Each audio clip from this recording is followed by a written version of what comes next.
Hi hello friends, എല്ലാ കൂട്ടുകാർക്കും നമ്മുടെ പുതിയൊരു എപ്പിസോഡിന്റെ റിവ്യൂയിലേക്ക് സ്വാഗതം കേട്ടോ.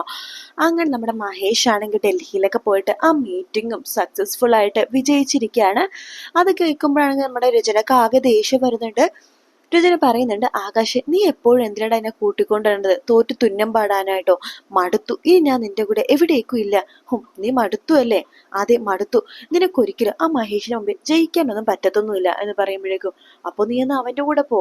നീ ഇടയ്ക്കിടയ്ക്ക് പറയുന്നുണ്ടല്ലോ അവനെ പുകഴ്ത്തുന്ന സ്വഭാവം നിനക്ക് ഇപ്പോഴും മാറിയിട്ടില്ലല്ലേ? ആകാശ്, ഞാൻ അങ്ങനെ ഉദ്ദേശിച്ചിട്ടല്ല പറഞ്ഞത്, മടുത്തത് കൊണ്ട് തന്നെയാ പറഞ്ഞത്.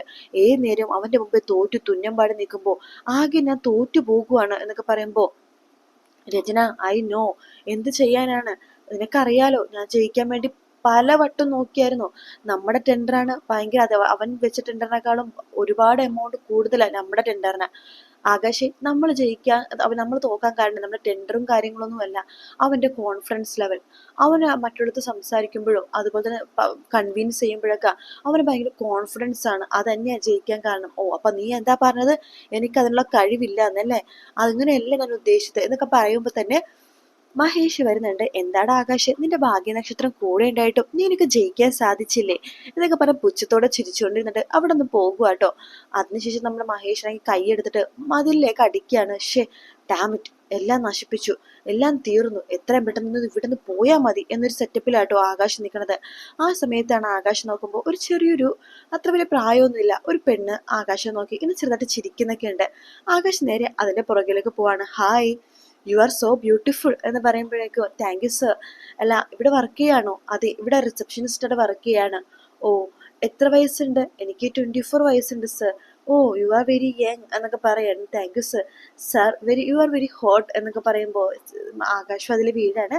പിന്നെ രണ്ടുപേരും തുടങ്ങി അങ്ങോട്ടും ഇങ്ങോട്ടും സംസാരവും കളിചിരിയും വർത്താനവും ഒക്കെ ആയിട്ട്. ആദ്യമൊക്കെ സംസാരമായിരുന്നു, പിന്നെ അത് ചിരിയായി, പിന്നെ അത് ആകാശ് അപ്പൻ്റെ കയ്യിലൊക്കെ പിടിച്ച് സംസാരമൊക്കെ ആയി. ഇതൊക്കെ കണ്ട് രചനക്ക് അതൊട്ടും സഹിക്കുന്നില്ല കേട്ടോ. രചന നോക്കുമ്പോഴേക്കും ആകാശം അപ്പനും ഭയങ്കര സംസാരവും കളിയൊക്കെ ആയിട്ടോ.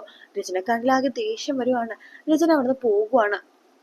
പോയി കഴിഞ്ഞിട്ട് പിന്നെ വരുമ്പോഴും പിന്നെ ആകാശ് അപ്പനായിട്ട് സംസാരിച്ചോണ്ടിരിക്കാട്ടോ. രചന ആകാശിനോട് പറയണ്ട, ആകാശ് നീ ഇങ്ങോട്ട് വന്നേ. രചന, നീ പോവാൻ നോക്ക്, ഞാൻ അർജുനായിട്ടൊരു കാര്യം സംസാരിക്കണത് നീ കണ്ടില്ലേ എന്ന് പറഞ്ഞിട്ട് രചന അവിടെ നിന്ന് പറഞ്ഞേക്കാണ്. രചനക്ക് എന്തെന്നറിയില്ല, വല്ലാത്തൊരു തലകറക്കമൊക്കെ അങ്ങോട്ട് വരുവാട്ടോ. പെട്ടെന്ന് തന്നെ രചന തലകറങ്ങി വീഴുവാണ്. ആകാശ ആ പെണ്ണായിട്ട് അപ്പോഴേക്കും അവിടെ നിന്ന് പോയി കഴിഞ്ഞായിരുന്നു. രചന തലകറങ്ങി വീണത് കാണുമ്പോഴേക്കും മഹേഷ് വേഗം രചനയുടെ അടുത്തേക്ക് വരുന്നുണ്ട്. രചന, രചന എന്ന് പറഞ്ഞ് വിളിക്കുമ്പോൾ രചന എഴുന്നേക്കുന്നില്ല. അതിനുശേഷം രചന ഇങ്ങനെ വാരി എടുത്തിട്ട് കൈ ഷോൾഡറിലൂടെ ഇട്ടിട്ട് ഇങ്ങനെ പതുക്കെ നടത്തി ആകാശിന്റെ റൂമിലേക്ക് കൊണ്ടുപോവാണ്. ശേഷം അവിടെ ഇങ്ങനെ കിടത്തുന്നുണ്ട്. അത് കാണുമ്പോഴേക്കും ആകാശിനാകെ ദേഷ്യം വരുവാണ്. ഹോ, നിങ്ങൾ രണ്ടുപേരും എപ്പോഴും രഹസ്യമായിട്ട് നിങ്ങളുടെ പഴയ ബന്ധം തുടരുവാണട്ടെ. അല്ലെങ്കിൽ എനിക്ക് മനസ്സിലാവുന്നുണ്ട് ഇവളുടെ സ്വഭാവമൊക്കെ. ഈ ഇടയായിട്ട് ഇവൾക്ക് നിന്നെ പുകഴ്ത്തലും നിന്നെ കുറിച്ച് സംസാരിക്കലൊക്കെ ഭയങ്കര ഇഷ്ടമാണ്. മാത്രമല്ല നിനക്കെന്തെങ്കിലും സംഭവിച്ച അവളുടെ വെപ്രാളമൊക്കെ ഒന്ന് കാണണം. എന്തൊക്കെ പറഞ്ഞാൽ അവളുടെ കുഞ്ഞിന്റെ അച്ഛനല്ലേ, ആ ഒരു സ്നേഹം അവൾക്ക് നിന്നോട് ഉണ്ടട്ടാടാ. എന്തൊക്കെ പറഞ്ഞാൽ എന്നോട് സ്നേഹം നിന്റെ അടുത്തുള്ള സ്നേഹമൊന്നും എൻ്റെ അടുത്തില്ല എന്ന് പറയുമ്പോ, ആകാശ് നീ അനാവശ്യം പറയരുത്. എടാ, ഞാൻ കാര്യത്തിലാടാ പറഞ്ഞത്, നിനക്കും അങ്ങനെ തന്നെ ആയിരിക്കുമല്ലോ. എന്തൊക്കെ പറയാലും വിഷയത്തിനേക്കാളും ഒരു ഇഷ്ടവും സ്നേഹവും ഒക്കെ ഇവളുടെ അടുത്ത് ഇല്ലടാ, ഒരിക്കലും ഇല്ല. അതൊക്കെ വെറും തോന്നലാണ്. ആദ്യ പ്രണയം, ആദ്യ സ്നേഹം മറക്കാൻ പറ്റില്ല, ആദ്യ പ്രണയം മറക്കാൻ പറ്റില്ല, അതൊക്കെ വെറുതെയാടാ. അതിനേക്കാളും സ്നേഹം നമുക്ക് രണ്ടാമത്തെ ഒരാളോട് കിട്ടുന്നുണ്ടെങ്കിൽ അയാൾ തന്നെയാണ് അവിടെ വിജയിക്കുന്നത്. അല്ലാതെ ആദ്യ പ്രണയം വെച്ചുകൊണ്ട് ഞാൻ തലയിരിക്കുന്ന ഒരാളല്ല ഞാൻ. എനിക്ക് ഇവള് വെറും ഒരു വേസ്റ്റ് എന്ന് പറയാണ്. ശേഷം മഹേഷ് അവിടെ നിന്ന് പോകുന്നുണ്ട്. ആ സമയത്ത് ആകാശം മനസ്സിൽ വിചാരിക്കണം, എടാ മഹേഷേ, നിനക്കിട്ട് ഞാൻ ഒരു പണി തരുന്നുണ്ടടാ. എന്തായാലും ബിസിനസ്സിൽ നീ എന്നെ തോപ്പിച്ചു, അപ്പോ നിന്റെ ജീവിതത്തിലെങ്കിലും എനിക്ക് തോപ്പിക്കേണ്ടടാ. നിനക്കൊരു പണി ഞാൻ തരുന്നുണ്ട് എന്നൊക്കെ ആകാശം മനസ്സിൽ വിചാരിക്കുകയാണ്. രാത്രി ആകുമ്പോഴേക്കും ഇഷിത ഓരോരോ ജോലി തിരക്കിലാട്ടോ. ചിപ്പി വരുന്നുണ്ട്. അമ്മേ വാ കിടക്കാം എന്ന് പറയുമ്പോ, മോളെ അമ്മക്ക് കിടക്കാൻ പറ്റില്ലതെ, ഒരു കുന്നു വർക്ക് ഉണ്ട് തീർക്കാനായിട്ട്. അമ്മേ കുറെ നേരം വരെ തുടങ്ങിയിട്ട് ഇത് എപ്പോഴാ തീരുന്നത്? മോളത്ത് ഞാൻ പറഞ്ഞില്ലേ നാളെ ഒരു മീറ്റിംഗ് ഉണ്ട്, അതിനെക്കുറിച്ച് ഇപ്പോഴുള്ള അപ്ഡേറ്റും സയൻസിനെ കുറിച്ചുള്ള ഇപ്പോഴും അപ്ഡേറ്റും കാര്യങ്ങളൊക്കെ നമ്മൾ അറിഞ്ഞിരിക്കണം, അല്ലെങ്കിൽ അമ്മ തോറ്റു പോവില്ലേ. അതുകൊണ്ട് മോളൊരു കാര്യം ചെയ്യും, മോള് അച്ഛമ്മയുടെ കൂടെ പോയി കിടന്നു, അമ്മ കിടക്കാൻ താമസിക്കും. ഓ, അമ്മയുടെ ഒരു കാര്യം എന്ന് പറയാണ്. ശരി എന്നാ ഗുഡ് നൈറ്റ് അമ്മേ, ഗുഡ് നൈറ്റ് മോളെ എന്ന് പറയാണ്. ശേഷം നമ്മുടെ ചിപ്പി അവിടെ നിന്ന് പോകുന്നുണ്ട്. ചിപ്പി അവിടെ നിന്ന് പോകണമെന്നും കാണുന്നതും നമ്മുടെ ആ കൈലാസം ഞാൻ നോക്കിക്കൊണ്ടിരിക്കുക കേട്ടോ. മഞ്ജിമയും കൂടി ഉറങ്ങിക്കഴിയുമ്പോഴേക്കും ഇഷിതയുടെ റൂമിലേക്ക് എത്തണം എന്നൊക്കെ പറഞ്ഞിട്ട് കൈലാസം മഞ്ജിമ ഉറങ്ങാൻ വേണ്ടി കാത്തിരിക്കുകയാണ്.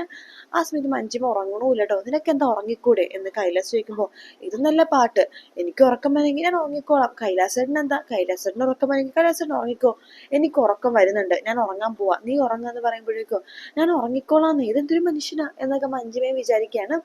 അങ്ങനെ മഞ്ജിമ കിടന്നത് കുറച്ചേരം കഴിയുമ്പോഴേക്കും ഉറങ്ങി പോവാട്ടോ. ഹാവു, സമാധാനായി, ഇവൾ ഉറങ്ങി.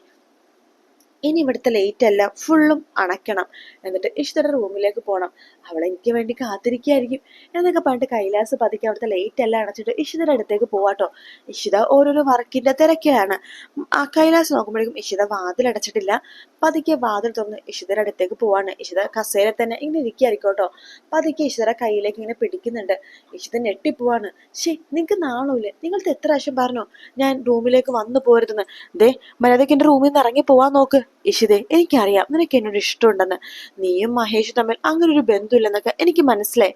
നിങ്ങൾക്ക് അനാവശ്യം പറയരുത്. ഞാനും മഹേഷും തമ്മിൽ എന്ത് ബന്ധമില്ലെന്നാണ് നിങ്ങൾക്ക് മനസ്സിലായത്? നിങ്ങൾ തമ്മിൽ വേറൊരു ബന്ധം എന്ന് മനസ്സിലായി, വെറും ഒരു ഭാര്യ, അത് മാത്രമല്ല നീ. പക്ഷെ നിനക്ക് മഹേഷിന് ഭയങ്കര ഇഷ്ടമാണ്. പക്ഷെ മഹേഷ് ആണെങ്കിലോ നിന്റെ ആഗ്രഹമൊന്നും സാധിച്ചിരുന്നില്ല. ഇഷിത, നീ ഒരു പെണ്ണല്ലേ, നിന്റെ ആഗ്രഹം എന്താന്നൊക്കെയാ എനിക്കറിയാം. അത് സാധിച്ചിടാൻ വേണ്ടിട്ടാ കൈലാസേട്ടൻ വന്നത്. മിണ്ടിപ്പോരുന്നു നിങ്ങൾ, മര്യാദയ്ക്ക് ഈ റൂമിൽ നിന്ന് ഇറങ്ങി പോവാൻ നോക്ക്, അല്ലെങ്കിൽ ഞാൻ ഒച്ചയും ബഹളം ഉണ്ടാക്കി ആൾക്കാരെ കൂട്ടും എന്ന് പറയുമ്പോ നീ ഒച്ചയും ബഹളം ഉണ്ടാക്കിക്കോ, നീ ആൾക്കാരെ കൂട്ടിക്കോ, ഒരു കുഴപ്പമില്ല. ഞാൻ പറയും നീ രാത്രി എന്നെ വിളിച്ച് അകത്തേക്ക് കയറ്റിയതായിരുന്നു. നാണമില്ലാത്തവരെ മാറവിടുന്ന് എന്നൊക്കെ പറയുമ്പോഴേക്കും നമ്മുടെ കൈലാസ് അവിടെ നിന്ന് മാറുന്നില്ല കേട്ടോ. അവസാനം ഇഷിത അവിടെ നിന്ന് തള്ളി തെറിപ്പിച്ചിട്ടാണ് റൂമിലേക്ക് കയറി വാതിലടയ്ക്കണത്. ആ സമയത്ത് കൈലാസ് റൂമിലേക്ക് തള്ളി കയറി വാതിലടയ്ക്കുന്നുണ്ട് കേട്ടോ. മഞ്ജിമ വരുന്നുണ്ട്. എന്താ ഒരു ബഹളം ഇഷിതാന്ന് ചോദിക്കുമ്പോൾ ഒന്നുമില്ലെന്നൊക്കെ പറയാണ്. ഭാഗ്യത്തിന് മഞ്ജിമ കൈലാസിനെ കാണുന്നില്ല. പിറ്റേ ദിവസം ഇത് തന്നെയാണ് പണി. നമ്മുടെ ചിപ്പി ആ സമയത്ത് ഇഷിതയുടെ കൂടെയാണ് കിടക്കുന്നത്. കാരണം ഇഷിത ചിപ്പിനെ മനഃപൂർവ്വം ഇഷിതയുടെ കൂടെ കിടത്തുന്നുണ്ട് കൈലാസിന്റെ ശല്യം കാണാൻ. അന്നും കൈലാസ് വാതിലെ മുട്ടി വിളിക്കാണ്. ഇഷിത വാതിൽ തുറക്കുമ്പോഴേക്കും കൈലാസ് ഇഷിതയുടെ കയ്യിൽ കയറി പിടിക്കാട്ടോ. ഇതെല്ലാം തന്നെ ചിപ്പി ഏറെ കുറെയൊക്കെ ശ്രദ്ധിക്കുന്നുണ്ട്. ചിപ്പിക്ക് മനസ്സിലാവുന്നുണ്ട് കൈലാസ് അത്ര ആള് വെടുപ്പല്ലെന്ന്. കാരണം ഇഷിത ചിപ്പിക്ക് നന്നായിട്ട് പറഞ്ഞു കൊടുത്തിട്ടുണ്ട് ബാഡ് ടച്ച് എന്താണ്, ഗുഡ് ടച്ച് എന്താണെന്ന്. അതുകൊണ്ട് കൈലാസ് ഇഷിതയുടെ ടച്ച് ചെയ്യണതെല്ലാം ബാഡ് ടച്ച് ആണെന്ന് നമ്മുടെ ചിപ്പിക്ക് മനസ്സിലാവാണ്. ചിപ്പിയാണെങ്കിൽ ഈ കാര്യം എന്തായാലും അച്ഛനോട് പറഞ്ഞേ പറ്റൂ എന്ന് വിചാരിക്കുകയാണ്. അതുകൊണ്ട് തന്നെ ഈ കൈലാസിന്റെ ശല്യം നമ്മുടെ ഇഷിത പറയാണ്ട് തന്നെ നമ്മുടെ മഹേഷ് അറിയുന്നുണ്ട് കേട്ടോ. അത് വേറെ ആരും പറഞ്ഞിട്ടല്ല, നമ്മുടെ ചിപ്പി പറഞ്ഞിട്ട് തന്നെയാണ്. അല്ലെങ്കിലും കൈലാസിന്റെ ആ കാര്യത്തിൽ മഹേഷിന് ഏറെ കുറെ സംശയങ്ങളൊക്കെ ഉണ്ട്. പിന്നെ ഈ ഒരു മീറ്റിങ്ങും കാര്യങ്ങളൊക്കെ ആകുമ്പോൾ മഹേഷിന് പോയല്ലേ പറ്റൂ. അതുകൊണ്ട് തന്നെയാണ് മഹേഷ് പോയത്.